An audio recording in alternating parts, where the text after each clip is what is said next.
Before we start this video, do like and subscribe to our channel and not miss on any updates. So friends, we have spent some good time on discussion about various different topics. Now let's move on to another interesting topic which is really important.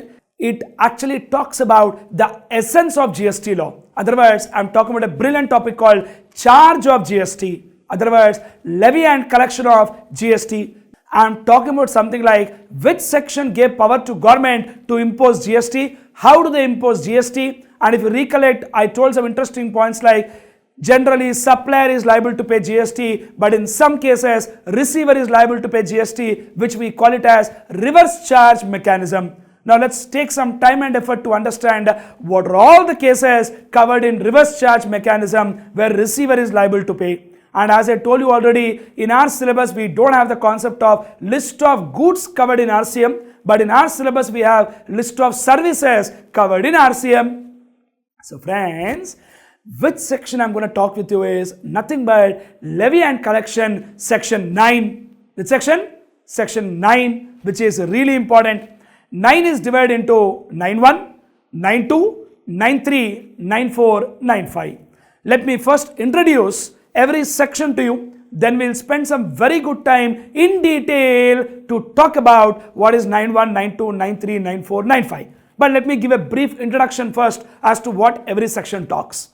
Come on. Now, what does section 9.1 say? 9.1 says CGST, that is nothing but central GST. CGST is levied on all goods and services except alcoholic liquor for human consumption. This point already we learnt in an introduction topic that GST is levied on all goods and services except alcohol liquor for human consumption. Here it's given by the law. Section 9.1 says CGST is levied on all goods and services except alcohol liquor for human consumption. But interesting point is that it adds one line, CGST is levied on all goods and services except alcohol liquor for human consumption at a rate not exceeding 20%. Students should not get it out. Sir, I saw practically 28%, sir. My dear friend, let me tell you, 28% means what? 14% CGST, 14% SGST. I am talking only about CGST. CGST cannot be more than 20%. That means technically CGST can't be more than 20, SGST can't be more than 20, IGST can't be more than 40%. So if government wants to keep a rate of tax more than 40%, they have to amend the act itself. So CGST is levied on all goods and services except alcohol liquor for human consumption at a rate not exceeding 20%. This is what is told by section 9.1. Now my dear friends, 9.2 says 5 petroleum products are temporarily kept outside GST. Already we learned this concept. It only says for 5 petroleum products, GST will apply from a date to be notified. From a date to be notified. What are the 5 petroleum products? Petroleum crude, high-speed diesel, motor spirit, natural gas and aviation turbine fuel, also called as white petrol.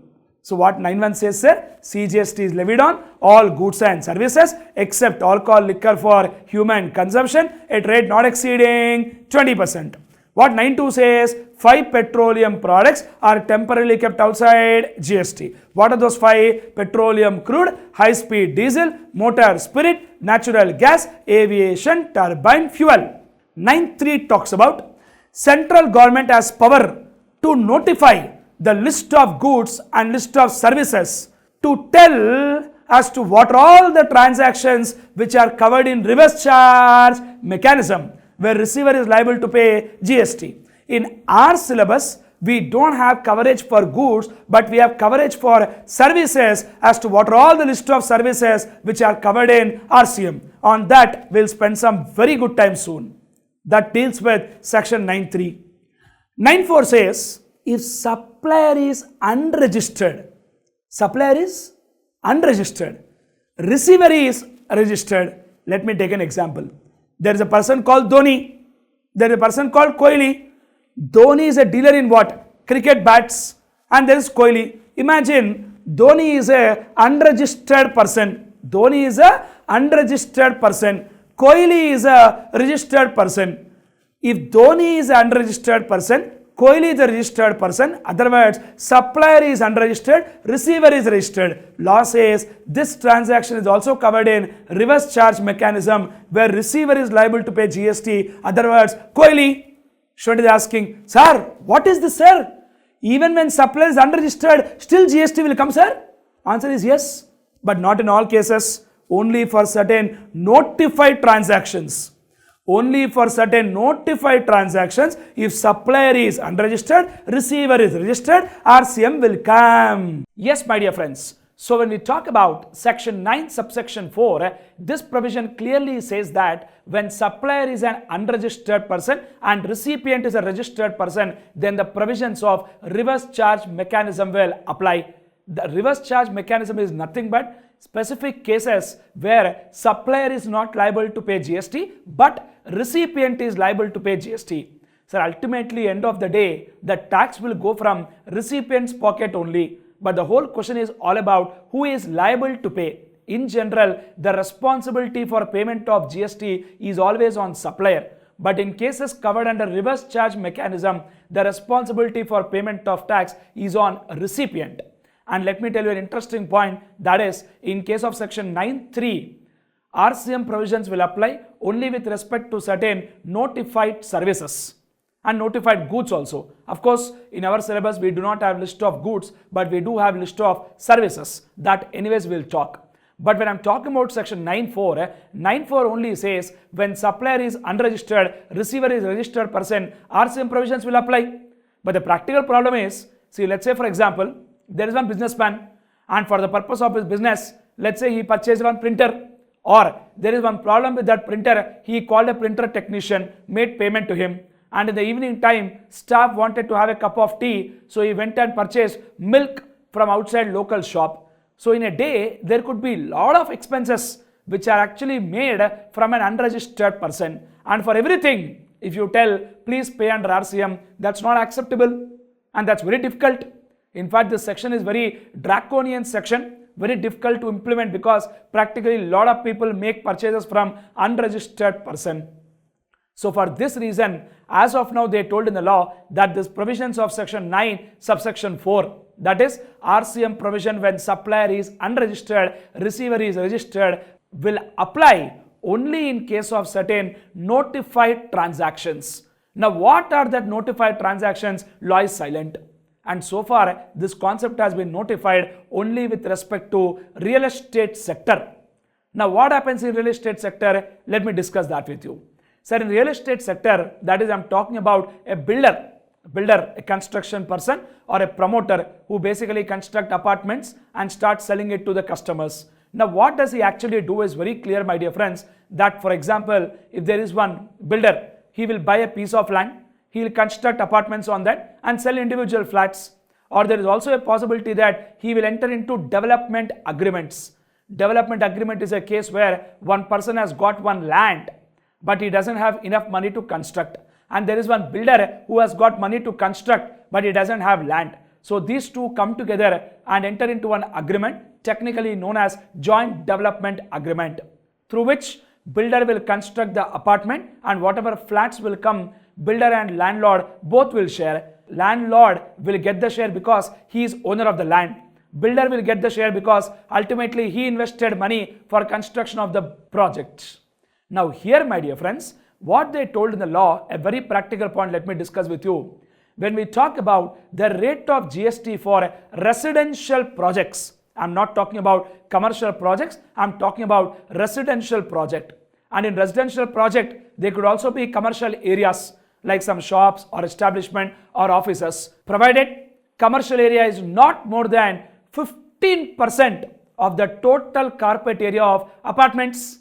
Why I'm telling this point? Because practically some cases there are apartments, but in the bottom they find commercial shops, correct? So that's the reason why what they told is that residential apartment covers a case where a complete pure residential apartment, or there could also be a case where residential real estate project. That means there is also some commercial space, but the commercial area, that is shops, offices, space, is not more than 15% of the total carpet area of the project, then that also will say residential project only. And practical point, let me tell you, in case of residential project, the rate of GST is 5%.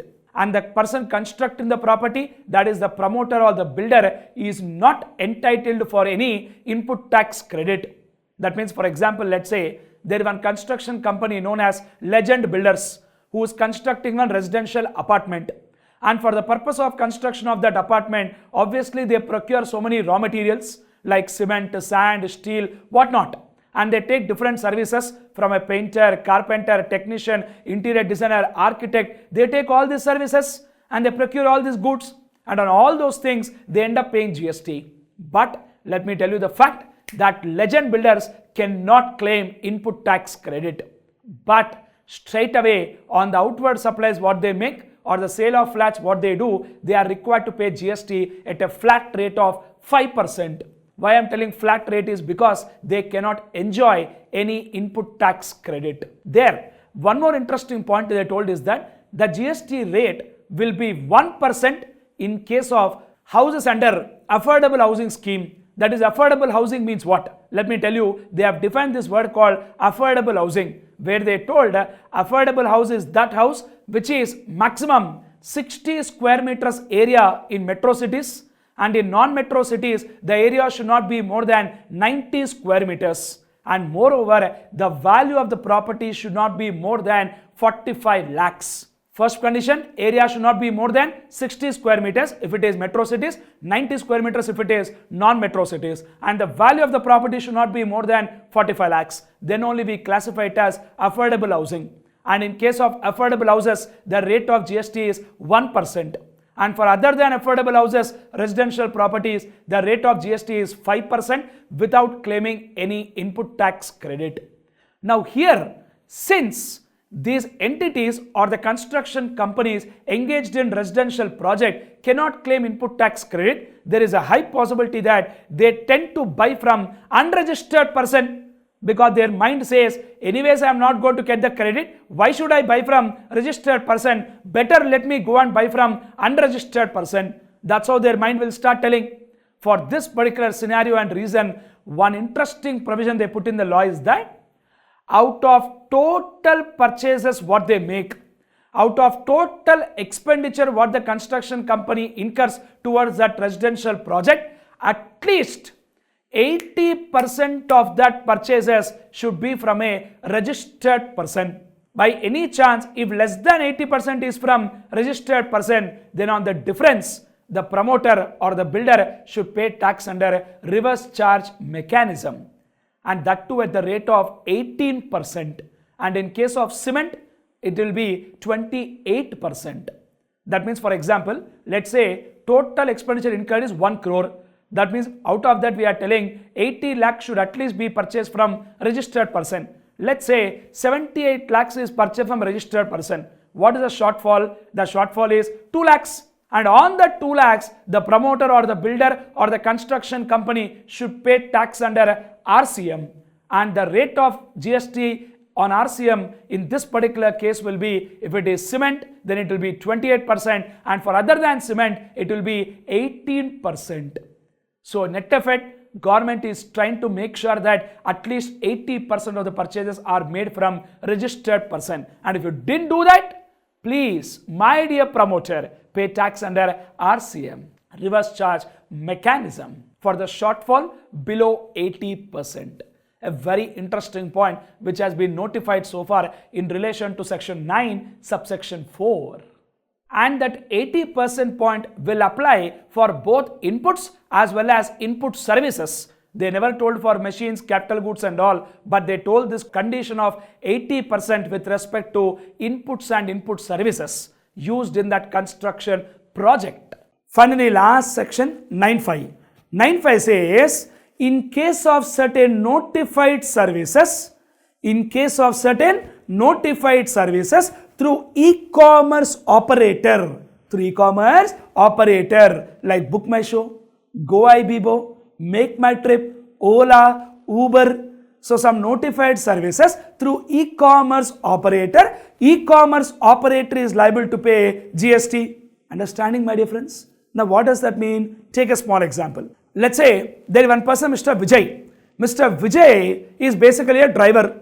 He is basically a driver. He has associated with Uber to provide cab to a customer. Tell me friends, strictly speaking, who is giving service? Mr. Vijay. Who is taking service? Customer. Then what is Uber doing? Uber is only an e-commerce operator which is connecting the provider and receiver. So basically supplier and receiver both are being connected by e-commerce operator. Now interesting fact is that now what law told is generally who is liable to pay GST? Supplier is liable to pay. RCM cases who is liable to pay? Receiver. If you observe Uber is neither a supplier nor the receiver. But still Uber is liable to pay in case of some notified cases. Other words, 9.5 says, in case of certain notified services through e-commerce operator is liable to pay GST. This point is told by section 9.5, which we'll talk in detail. So friends, we have got lot of discussion to be done in this charge of GST section 9, which is divided into 9.1, 9.2, 9.3, 9.4, 9.5. which we'll talk very much in detail now. We started discussion about the concept known as charge of GST. In that I very clearly told you that levy and collection concept is dealt by section 9 of CGST Act. And section 9 is divided into what, sir? Come on, already I told you. 9 is divided into 9.1, 9.2, 9.3, 9.4 and 9.5. What does 9.1 says? 9.1 says CGST is levied on all goods and services except alcoholic liquor for human consumption. At rate not exceeding 20%. That means the maximum rate of CGST can only be 20% and maximum rate of SGST can also be 20% and the maximum rate of IGST can be 40%. That is what is told by law. So 9.1 says something like this. What does 9.2 say? 9.2 says CGST is levied on 5 petroleum products from a date to be notified. That means for these 5 petroleum products, GST will apply from a date to be notified. In other words, in simple language, currently they are outside GST, but very soon government will bring them in GST. What are those 5 petroleum products? Come on. Petroleum crude, high-speed diesel, motor spirit, natural gas, aviation turbine fuel. Come on, what are those 5? Petroleum crude, high-speed diesel, motor spirit, natural gas, aviation turbine fuel. And 9.3 talks about there are certain notified services and notified goods where the person liable to pay GST is not the supplier but the receiver. Other words, recipient is liable to pay tax under reverse charge mechanism. What are all that list of notified goods and services, we'll talk in detail. But the point to be kept in mind is that in our syllabus, we don't have the concept of list of goods, but we have the concept of list of services. On that, we'll spend a lot of time. We have some good number of points in that. Point by point, we'll talk in detail. Wonderful. Come on, now next. Next point, my dear friends. 9.4 talks about in case of some notified transactions, where supplier is unregistered and receiver is registered, receiver is liable to pay GST. The difference you have to get is that in 9.3, I repeat one more time, in 9.3, even though supplier recipient both are registered, still RCM can come. Supplier unregistered, receiver registered, still RCM is possible.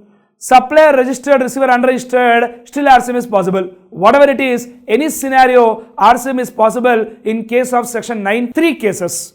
So in 9.3 cases, RCM is always possible if a transaction is covered there. But 9.4 will come. 9.4 will come only when supplier is unregistered, receiver is registered, and that too only for some notified transactions. What are all the list of notified transactions? I cannot tell you right now, for a reason being government is yet to notify.